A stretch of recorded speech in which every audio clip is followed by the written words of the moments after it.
Au-delà du correcteur, Antidote comprend plusieurs outils de langue fiables, complets et faciles d'utilisation. Cette capsule vous présente 4 dictionnaires très intéressants recommandés par l'équipe du Centre d'aide en français. D'abord, le dictionnaire par défaut d'Antidote est celui des définitions. La classe du mot et son genre, lorsque c'est applicable, apparaissent dans le haut de la fenêtre. Les différents sens d'un même mot sont identifiés à l'aide de puces vertes. À la suite des définitions se trouvent les locutions, c'est-à-dire les expressions formées avec le mot recherché, les proverbes ainsi que les emplois et constructions à proscrire.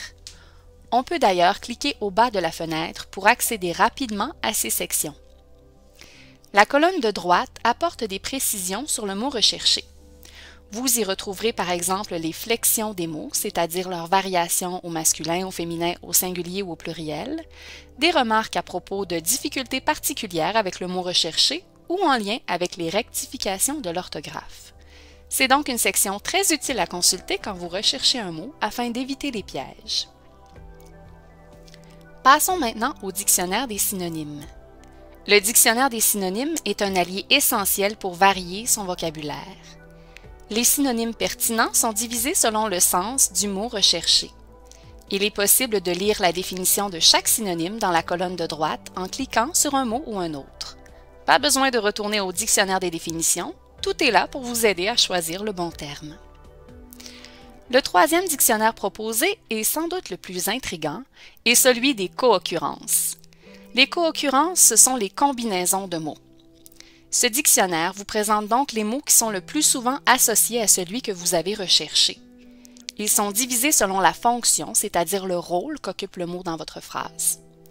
En cliquant sur une combinaison ou une autre, vous verrez apparaître dans la colonne de droite des exemples de cette combinaison utilisés dans des textes publiés dans les médias ou écrits par des auteurs reconnus. Une barre horizontale à côté de chaque combinaison en indique la fréquence. Le dictionnaire des co-occurrences est vraiment un outil à découvrir. Il vient à votre rescousse quand vous cherchez vos mots, quand vous souhaitez varier votre vocabulaire ou quand vous voulez vous assurer de bien employer un mot en contexte. Finalement, le dictionnaire des conjugaisons ne s'affiche que lorsque vous avez cherché un verbe. Il vous présente alors les tableaux de conjugaison à la manière des fameux manuels comme le Becherel. Les verbes au temps simple, c'est-à-dire ceux composés d'un seul mot, sont présentés en premier et les verbes au temps composé, c'est-à-dire ceux constitués de 2 mots, l'auxiliaire et le participe passé, se trouvent après. Si vous écrivez une forme conjuguée du verbe dans la barre de recherche, elle apparaîtra ensuite en surbrillance dans les tableaux de conjugaison. À votre tour maintenant d'explorer ces outils pour apprendre à les connaître. Bonne révision!